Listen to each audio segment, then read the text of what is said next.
This is how we took a brand new Shopify store from 0 in revenue to doing over 100K month after month with SEO. We're going to go into detail into the 7 steps we took to achieve these results and how our framework looks. But first I'm going to talk a little bit about the backstory here. So there are 2 friends from Finland that wanted to enter the competitive sauna market in the US, and they wanted to launch a new brand on a new domain and enter as a retail store. So they had some prior connections with Harvia and Whom and some other of the well-known brands in the sauna heater market, and they wanted to take these brands and start selling them in the US on their new domain. And they approached me and asked if I could do SEO for them. Their main goal was to rank number 1 for sauna heater in the US, obviously. But after reviewing the keywords, we found out that there is a ton of opportunities. Even if it's a very niche market, a very small market, there are opportunities to rank for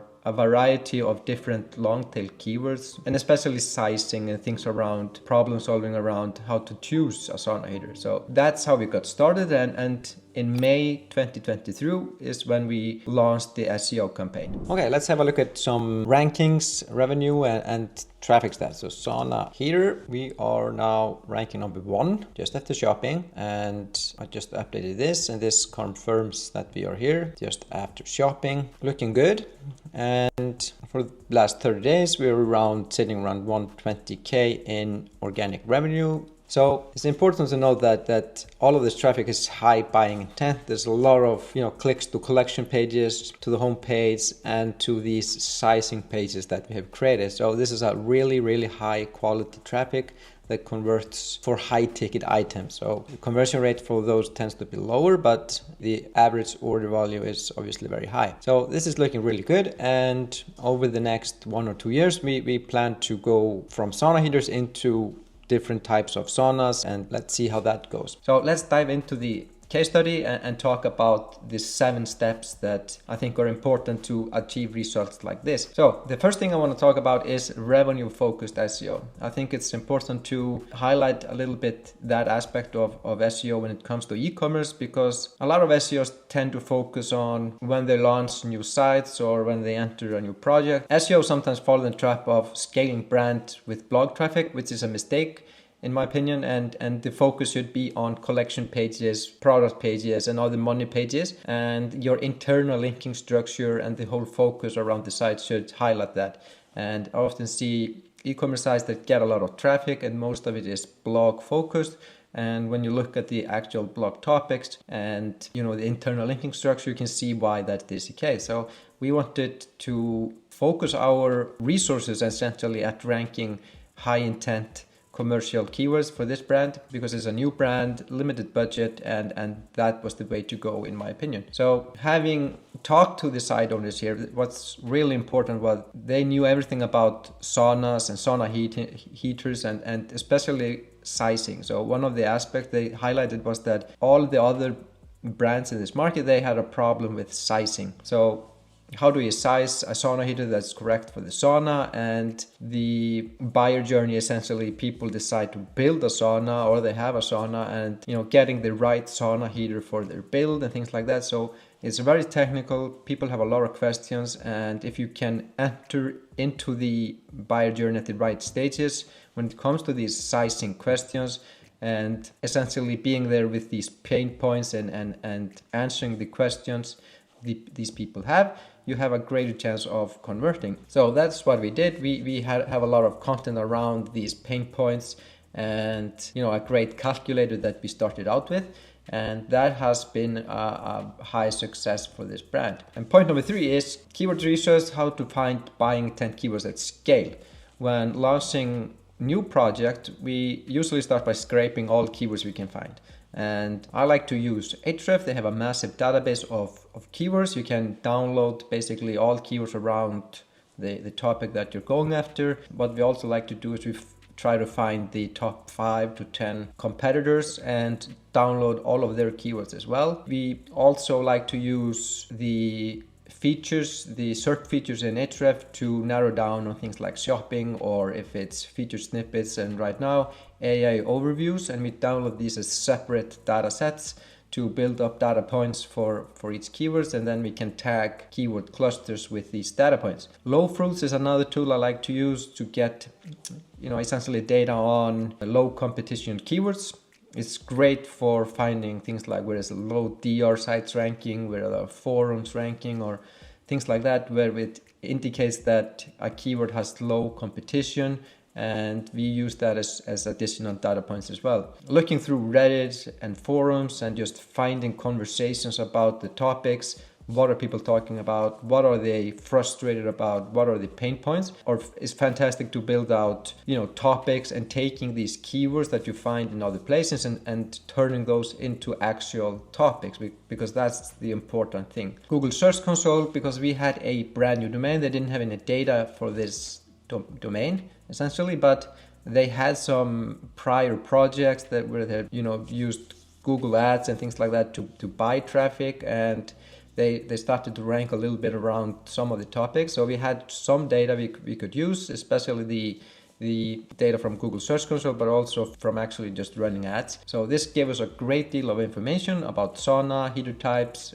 brands, and essentially this helped us create a focus plan for the site. Now, we took this huge database of keywords that we had downloaded, and we clustered them using Keyword Insight.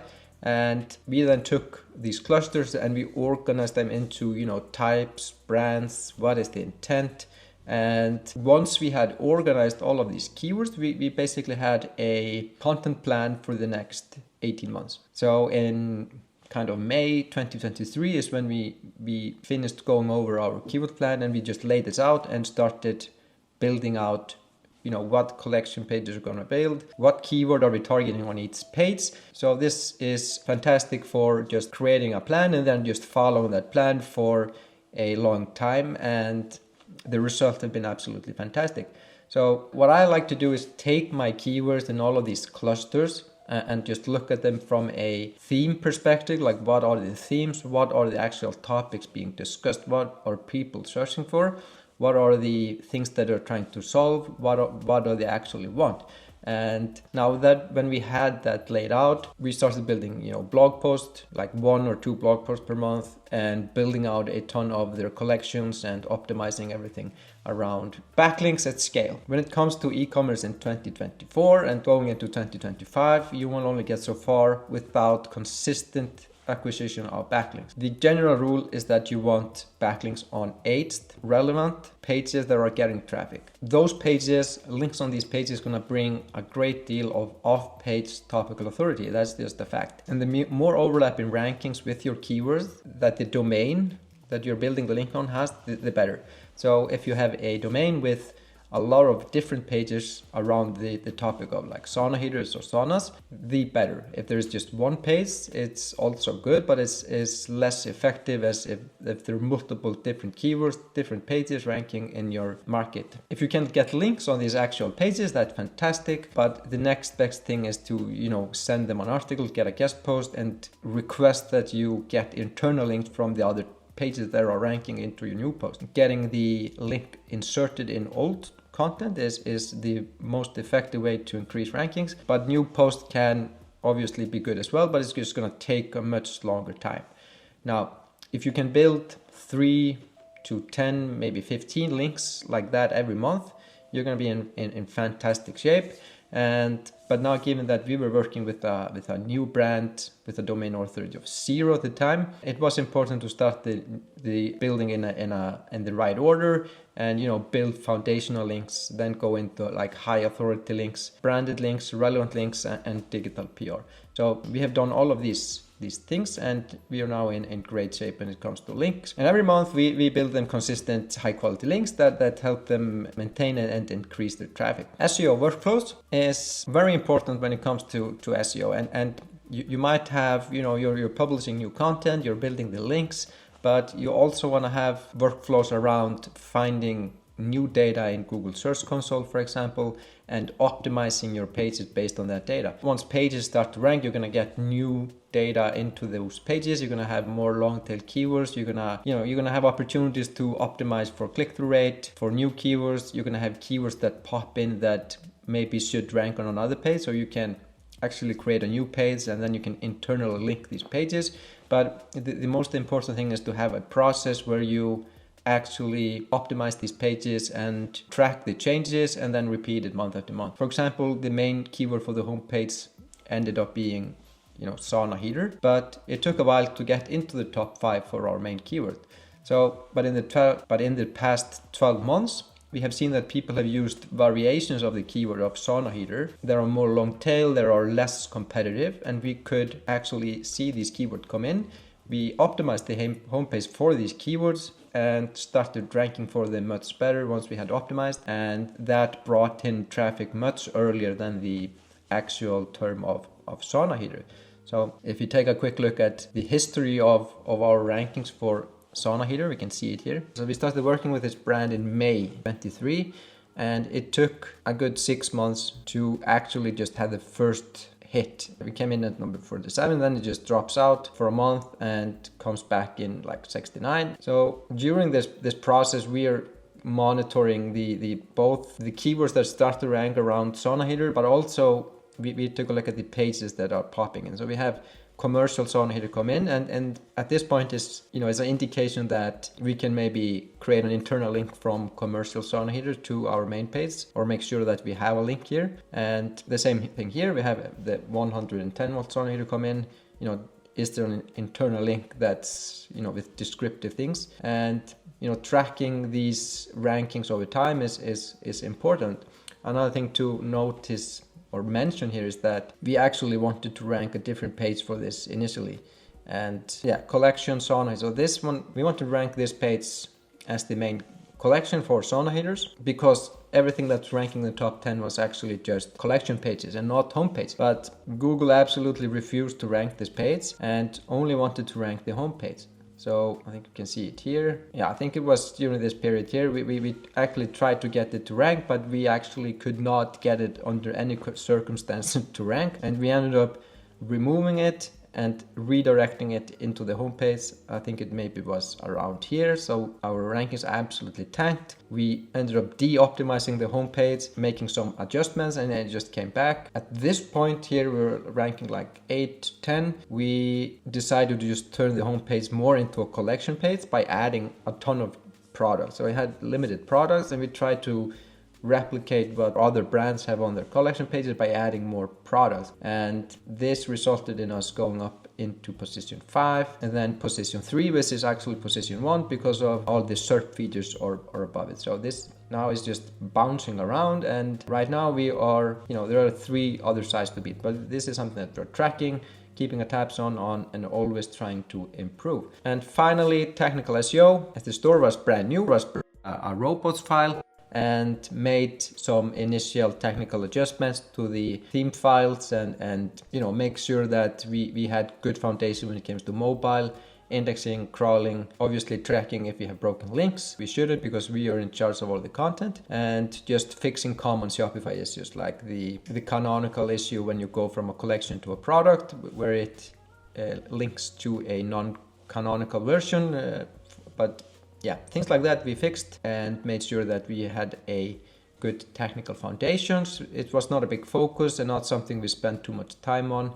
After the initial setup, we are more focused on building good links, good quality content, and having good solid SEO workflows. But anyway, these are the steps we have taken to get these fantastic results. And moving into 2025, I think that this brand is going to do amazing thing, both with organic traffic, but also just in general, as they are going to dominate this market, in my opinion. They are the experts when it comes to sauna heaters and saunas in general. And we have some exciting things planned for pivoting a little bit from sauna heaters into other markets. Now, if you like this type of content, please subscribe. And if you want me to focus on some of the specifics within this case study, please comment below and ask me what you like or would like to focus on. If you're a brand that you want to scale and you want to focus on SEO using the frameworks we talk about here, please reach out. You can see if we're a good fit to work together. Now, the final thing I want to talk about is that SEO takes time. We're not even yet into the, we haven't even reached